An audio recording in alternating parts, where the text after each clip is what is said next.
बोलो कृष्ण कन्हैया लाल की जय। श्री गिरिराज महाराज की जय। अखंड मंडलाकारं व्याप्तं येन चराचरं तत्पदं दर्शितं येन तस्मै श्री गुरुवे नमः। भक्ताविलासाचरितानुसारी दुग्धाधिचूरेण यशो विसारी कुमारिकानंदित घोष नारी मम प्रभु श्री गिरिराजधारी। बोलो गिरिराज महाराज की जय। हम आप सब लोग नित्य श्रीमद् भगवत गीता के सत्संग का श्रवण कर रहे हैं, जिसमें अभी तक हमने द्वितीय अध्याय के 52वें श्लोक का सत्संग किया। आगे हम चलते हैं। भगवान यह कहते हैं, श्रुति विप्रतिपन्ना ते यदा स्थास्यति निश्चलः समाधावचलः बुद्धिस्तदा योगं वाप्स्यसि।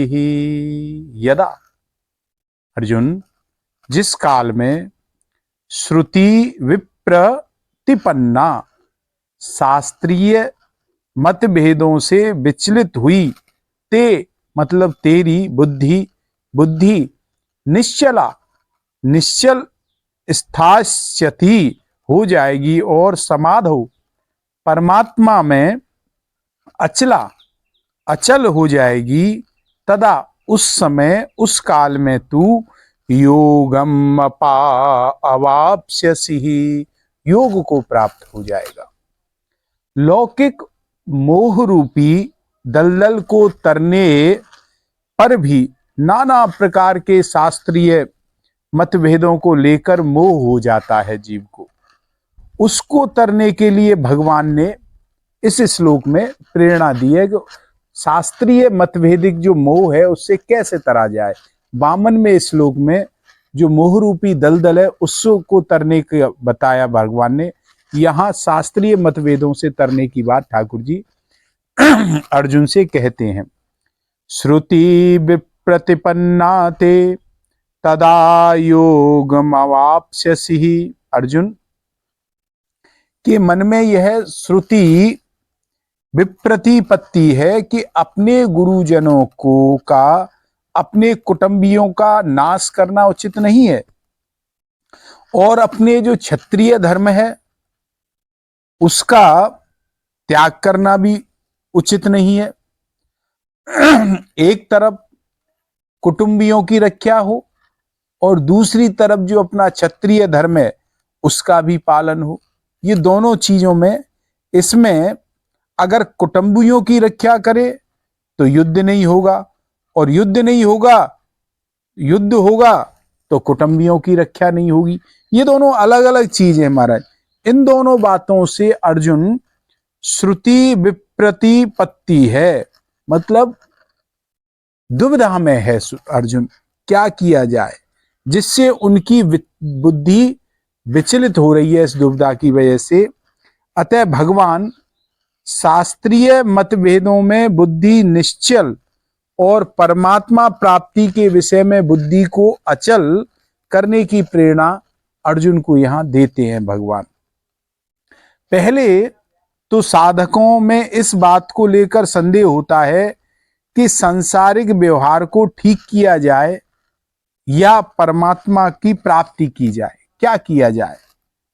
फिर उसका ऐसा निर्णय होता है कि मुझे तो केवल संसार की सेवा करनी है और संसार से कुछ लेना देना नहीं है मुझे संसार। और ऐसा निर्णय होते ही साधक की भोगों से उपरति होने लगती है, अर्थात भोगों से वैराग्य होने लगता है। और ऐसा होने के बाद जब साधक परमात्मा की तरफ चलना प्रारंभ करता है, चलता है, तब उसके सामने साध्य और साधन विषयक तरह तरह के शास्त्रीय मतभेद आते रहते हैं।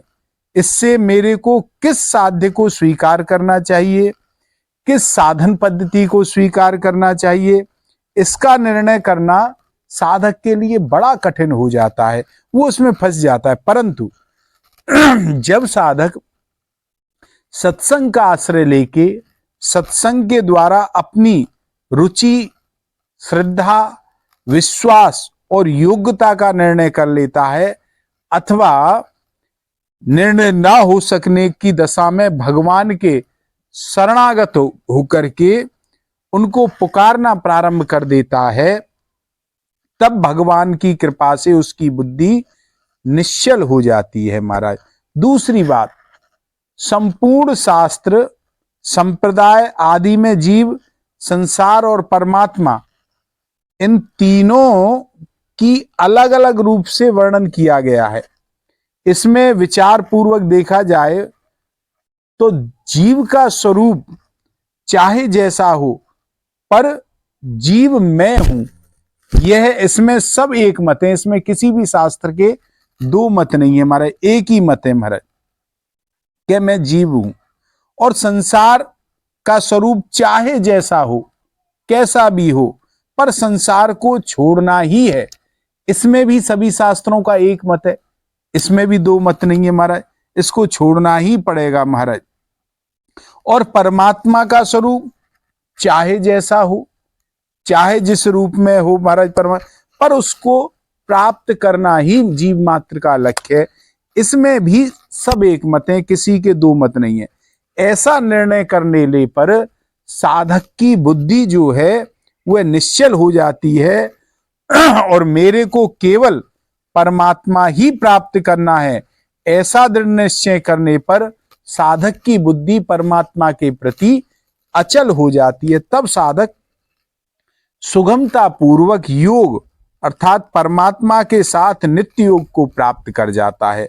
शास्त्रीय निर्णय करने में अथवा अपने कल्याण के निश्चय में जितनी कमी रहती है उतनी देरी लगती रहती है, परंतु इन दोनों में जब बुद्धि निश्चल हो जाए, परमात्मा में अचल हो जाती है, तब परमात्मा के साथ नित्य योग का अनुभव उसे होने लग जाता है महाराज।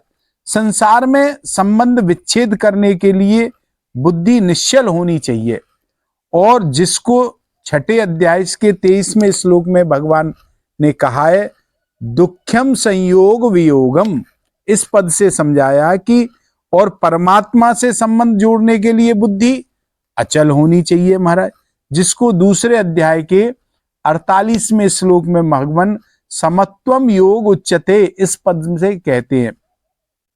तो यहां तदा योगम वाप्स्यसि पदों से जो योग की प्राप्ति बताई है, वह योग ऐसा नहीं है कि पहले परमात्मा से कहीं हमारा वियोग था कि हम परमात्मा से दूसरे उस वियोग को मिटा दिया गया तो योग हो गया, ये बात नहीं है। प्रत्युत असत पदार्थों के साथ भूल से माने हुए संबंधों का स्वार्थ का वियोग हो जाने का नाम योग है।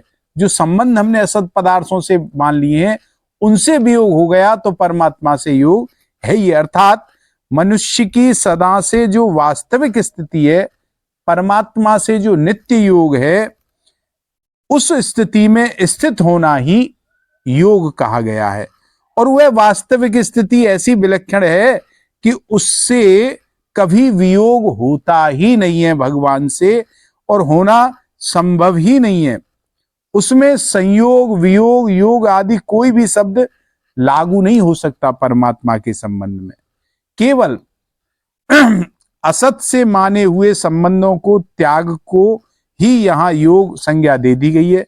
वास्तव में यह योग नित्य योग का वाचक है, और इस नित्य योग की अनुभूति कर्मों के सेवा के द्वारा की जाए तो यह कर्मयोग हो गया, विवेक के विचार के द्वारा की जाए तो यह ज्ञान योग हो गया, प्रेम के द्वारा की जाए तो यह भक्ति योग हो गया, संसार के लय चिंतन के द्वारा की जाए तो ये लय योग हो गया, प्राणायाम के द्वारा की जाए तो यह हठ योग हो गया, और यम नियम आदि के द्वारा की जाए तो यह अष्टांग योग हो गया महाराज।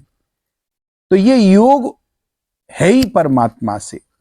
मोह के दो भाग हैं महाराज, मोह के दो विभाग हैं।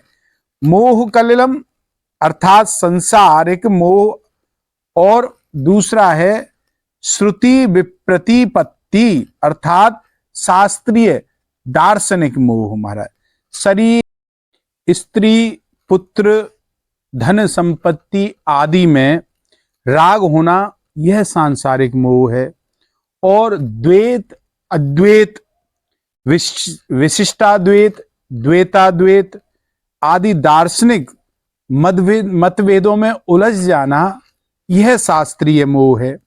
इन दोनों का त्याग करने पर मनुष्य का भोगों से वैराग्य हो जाता है और उसकी बुद्धि स्थिर हो जाती है, विचलित नहीं होती। और बुद्धि स्थिर होने पर योग की प्राप्ति हो जाती है, अर्थात परमात्मा से दूरी मिट जाती है, उसकी एकत्व हो जाता है और समीपता आ जाती है भगवान की। कर्मयोग से समीपता होती है, ज्ञान योग से अभेद होता है और भक्ति योग से अभिन्नता हो जाती है। कर्मयोग और ज्ञान योग दोनों में से एक की सिद्धि होने पर साधक दोनों के फल को प्राप्त कर लेता है। मनुष्य केवल अपने कल्याण का उद्देश्य हो मनुष्य का, और धन संपत्ति, कुटुंब, परिवार आदि से कोई स्वार्थ का संबंध ना हो, तो वह सांसारिक मोह रूपी दलदल से तर जाता है। और पुस्तकों की पढ़ाई करने का, शास्त्रों की बातें सीखने का उद्देश्य ना हो, प्रत्युत केवल तत्व का अनुभव करने का उद्देश्य हो, तो वह शास्त्रीय मोह से तर जाता है। तात्पर्य है कि साधक को ना तो सांसारिक मोह की मुख्यता रखनी है और ना शास्त्रीय दार्शनिक मोह की मुख्यता रखनी है। अर्थात किसी मत संप्रदाय का कोई आग्रह नहीं रखना है। ऐसा होने पर वह योग का, मुक्ति का अथवा भक्ति का अधिकारी हो जाता है। इससे अधिक किसी अधिकार विशेष की जरूरत उसे नहीं रहती। आज के सत्संग को यहीं विराम करते हैं। 2 मिनट नाम संकीर्तन, फिर विश्राम।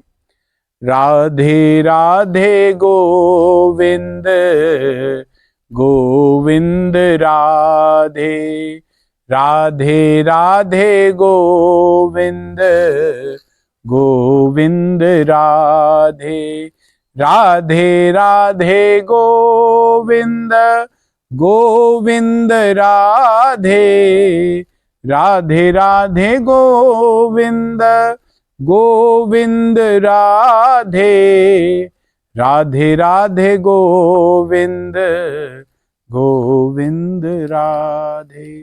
बोलो गिरिराज महाराज की जय।